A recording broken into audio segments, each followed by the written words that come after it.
Hello friends, कैसे हैं दोस्तों। उम्मीद करते हैं कि अच्छे होंगे। दोस्तों, आज का हमारा टॉपिक है प्रश्नावली 9.1 के प्रश्न संख्या 2। दोस्तों, अगर आपको यह वीडियो अच्छा लगे तो एक लाइक कर दीजिएगा और चैनल में पहली बार है तो चैनल को सब्सक्राइब करके बेल आइकन को प्रेस कर दीजिएगा, जिससे कि आने वाले हर वीडियो का नोटिफिकेशन आपको समय समय पर मिलती रहेगी। तो चलिए वीडियो को स्टार्ट करते हैं। यहाँ पर सबसे पहले हम प्रश्न को पढ़ेंगे कि इसमें क्या शब्द दिया हुआ है। प्रश्न हमारा, आंधी आने से एक पेड़ टूट जाता है, यानी कि आंधी आता है तो एक पेड़ टूट जाता है और टूटा हुआ भाग इस तरह मुड़ जाता है, यानी कि इस तरह झुक जाता है, मुड़ जाता है कि पेड़ का शिखर जमीन को छूने लगता है। यानी कि आंधी आने से एक पेड़ टूट जाता है और टूटा हुआ इस तरह से मुड़ जाता है कि जो टूटा हुआ भाग है वह जमीन को छूने लगता है। बिल्कुल ऐसे यह पेड़ है, बिल्कुल सीधा खड़ा है, जो कि यह बीसी है और यह ए पर से यह पेड़ टूट जाता है और टूटा हुआ इस तरह से मुड़ जाता है कि इसका जो शीर्ष है, फुनगी गांव में कहते हैं शीर्ष, यह जमीन को छूने लगता है यहाँ। और इसके साथ यह 60 डिग्री कोण बनाने लगता है। किसके साथ 60 डिग्री कोण बनाता है? तो यह जो झुका हुआ जो भाग है, शीर्ष है, यह जमीन के साथ 60 डिग्री कोण बनाने लगता है। यानी कि जिस जमीन पर गिरता है उस जमीन के साथ 60 डिग्री कोण बनाने लगता है। जो कि मैंने यहाँ लिखा है, यह फुनगी है, यहाँ शीर्ष बना दिया है और यह जमीन के साथ 60 डिग्री कोण बनाता है तो मैंने यहाँ बना दिया है। 30 डिग्री का कोण बनाता है तो मैंने बना दिया। कहता है पेड़ के पाद बिंदु की दूरी, पाद बिंदु यानी कि जड़ की दूरी, जहां पेड़ का शिखर जमीन को छूता है 8 मीटर है। यानी कि पेड़ का पाद बिंदु यानी कि पेड़ का जड़, यहाँ से पेड़ खड़ा है तो यहाँ जहां जमीन को छूता है वहां से 8 मीटर की दूरी है, जो कि मैंने यहाँ लिख दिया है 8 मीटर है तो लिख दिया है। पेड़ की ऊंचाई ज्ञात करें, यानी कि हमें इस सवाल में पेड़ की ऊंचाई ज्ञात करना है, जो कि है बीसी के रूप में। यह वाला बीसी नहीं, यह वाला बीसी, यानी कि ए से बी तक और बी से सी तक। हमने ऊपर डॉट डॉट इसलिए दे दिया है कि यह टूटा हुआ भाग नीचे झुक चुका है, इसीलिए ऊपर डॉट डॉट दे दिया है कि काल्पनिक रूप से खड़ा है लेकिन वास्तव में टूट कर नीचे गिर चुका है, इसीलिए हमने इसको डॉट डॉट से दिखाया है दोस्तों, क्योंकि वो टूटा हुआ भाग है। जो टूटा हुआ भाग है वो एसी के रूप में सी सीधे नीचे आ गया है। तो चलिए, सवाल में सबसे पहले जो हमें दिया रहता है उसको लिखना रहता है और इस सवाल को बनाने के कुछ ट्रिक्स है, कुछ नियम है, वो जानकारी होना चाहिए बच्चों को, तभी बनेगा। तो सबसे पहले इसको जानिए। सबसे पहले इस सवाल को बनाने से पहले इस सवाल को कम से कम 2 या 3 बार जरूर पढ़े, यानी कि जब तक समझ नहीं पा रहे तब तक उसको पढ़े और पढ़कर अच्छी तरह जब समझ गए हैं तो उसको समझ के आधार पर फिगर बनाना पड़ता है। यदि आप फिगर बनाने आ गया, इस सवाल को पढ़ के फिगर बना लेते आप, तो समझ जाइए कि 50% सवाल सॉल्व हो गया, क्योंकि जब तक फिगर नहीं बनेगा तब तक आप सवाल को बना ही नहीं सकते हैं। तो इसमें सबसे पहला काम है वह सवाल को पढ़कर समझना, और पढ़कर समझ गए हैं तो क्या करना, फिगर बनाना। इसके बाद जब फिगर बन गया है तो कौन सा त्रिकोणमितीय अनुपात यहाँ पर प्रयोग हुआ, यह चीज देखना। इस 6 में से कौन सा त्रिकोणमितीय अनुपात प्रयोग हुआ, और जो त्रिकोणमितीय अनुपात प्रयोग हुआ उसको प्रयोग करके और मान सारणी के मान याद होगा, उसके बाद उस मान को रखेंगे, सवाल बन जाएगा। तो मुख्य रूप से इसमें 2-3 बात हमें याद रखना पड़ता है कि सवाल को पढ़कर समझकर और उसको फिगर बनाना, फिगर बनाने के बाद जो चीज ज्ञात करना उसको लिखते हैं, फिर त्रिकोणमितीय अनुपात का प्रयोग करते हैं, फिर मान सारणी से मान को रखते हैं और उसके बाद हमारा सवाल सॉल्व हो जाता है। वही जो घटाव गुणा भाग की जो प्रक्रिया होता है वही हमें करना होता है। तो चलिए, सबसे पहले जो हमें यहाँ इसमें दिया हुआ है उसको लिखेंगे। क्या है, पेड़ की ऊंचाई ज्ञात करना है। जो चीज ज्ञात करना है उसको पहले लिख लेते हैं।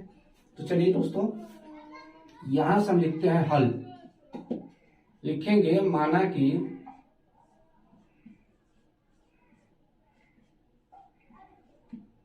पेड़ की ऊंचाई, माना कि पेड़ की ऊंचाई क्या है, यह है बीसी, या नीचे वाला बीसी नहीं, कंफर्म हो जाएगा, ऊपर वाला बीसी। एक है ए बी और एक है बीसी, हाँ ए सी, इस दोनों को जोड़ेंगे तो बीसी हो जाएगा। यानी कि बीसी अर्थात ए बी प्लस ए सी, अर्थात ए बी प्लस ए सी लिख सकते हैं, a b plus a c. A b अभी भी लगा हुआ भाग है और ए सी टूटकर जमीन पर नीचे गिर चुका है, इसीलिए ए सी के हमने जो भाग टूटकर गिर चुका है उसको हमने डॉट डॉट से दिखाया है दोस्तों, ताकि आपको समझ में आ जाएगी कि पेड़ कैसे खड़ा था, कैसे गिर चुका है। तो यहां पर हम सबसे पहले हमको निकालना पड़ेगा ए बी तब बी सी। आप दोनों में से कोई निकाल सकते, कोई दिक्कत नहीं है, ए बी निकाल सकते हैं, बी सी निकाल सकते हैं। इसमें हम देख रहे हैं कि 3 वो चीज है, कर्ण है, लंब है, आधार। यहाँ पर आधार दिया हुआ है हमको, यहाँ पर आधार दिया हुआ है यहाँ लंब AC निकालेगा तो आधा पेड़ का लगभग ऊंचाई निकल जाएगा जो कि अभी लगा हुआ है, और AC निकालेगा तो टूटा हुआ भाग है उसका लंबाई निकल जाएगा। तो यहाँ AB और AC दोनों निकालना है। आप बारी बारी से निकाल सकते हैं AB या AC। यहाँ मैं सबसे पहले AB निकालूंगा, आप ऐसे बनाइएगा तो AC भी निकाल सकते, कोई दिक्कत नहीं है, लेकिन हम यहाँ सबसे पहले AB निकालेंगे। AB है जो कि हमारा लंब है, यहाँ दिया हुआ आधार, तो लंब और आधार में इसमें सूत्र देखिए कौन है, लंब बटे आधार, नहीं तो आधार बटे लंब, उसी सूत्र में फॉलो होगा। तो यहाँ पर देख रहे हैं tan थीटा जो हमारा है लंब बटे आधार है, नहीं तो cot थीटा आधार बटे लंब है। क्या है बोले tan थीटा, यहाँ देख रहे हैं tan थीटा लंब बटे आधार है, नहीं तो cot थीटा आधार बटे लंब है। तो हमको लंब और आधार में सूत्र का प्रयोग करना है त्रिकोणमितीय अनुपात का, तो इसी दोनों में से कोई एक का प्रयोग कर सकते हैं। यहाँ पर हम tan थीटा का प्रयोग करेंगे। तो जो हमारा त्रिभुज है लिखेंगे त्रिभुज ABC में कोण ACB कितना हमारा है 30 डिग्री है, जो कि इसको हम थीटा मानते हैं, और हमारा दिया हुआ है यह BC जो नीचे वाला दिया हुआ कितना है 8 सेंटीमीटर है, और इसमें हमको AB निकाल लेते हैं यहाँ से। तो हम tan थीटा का प्रयोग करेंगे, यहाँ पर AB निकालना है और AC भी हमको इसमें निकालना है, तो AC को निकाल देते हैं। तो यहाँ पर tan थीटा का प्रयोग करेंगे। tan थीटा क्या होता है लंब बटे आधार, क्या लिखेंगे हम लंब बटे आधार, लंब बटे आधार। दोस्तों हमने यहाँ लिख दिया, यहाँ से देख के त्रिकोणमितीय tan थीटा लंब बटे आधार, ये आपको सूत्र याद होना चाहिए। ऐसे हम आपको यहाँ समझाने के लिए लिख दिए कि ऐसा सूत्र होता है 6 को, तो लिख दिया यहाँ पर tan थीटा। अब देखिए tan के जगह tan और थीटा के जगह क्या हो जाएगा हमारा, थीटा कितना है 30 डिग्री, जो कि हमने यहाँ माना है, तो यहाँ लिख देंगे 30 डिग्री। लंब कितना है हमारा AB है, तो AB लिख देंगे यहाँ पर। आधार कितना है BC है, तो हम यहाँ BC लिख देंगे आधार। पुनः tan 30 डिग्री का मान क्या होता है ये आपको याद होना चाहिए, तो tan 30 डिग्री का मान होता है 1/√3, 1/√3 यहाँ पर होता है। अब AB का तो मान है ये नहीं हमको पता, तो AB के जगह हम डायरेक्ट AB रखेंगे, और BC का मान हमें कितना पता है जो कि 8 है, तो यहाँ हम 8 रख देंगे। अब इसको हम क्रॉस मल्टीप्लीकेशन करते हैं, क्रॉस मल्टीप्लीकेशन, तो 1 × 8 हो जाएगा 8, और √3 × AB, तो क्या हो जाएगा √3AB। पूरा हमको AB का मान निकालना है, यहाँ गुना के रूप में है तो इसको हम भाग के रूप में कर सकते हैं यहाँ, तो क्या हो जाएगा AB बराबर 8/√3।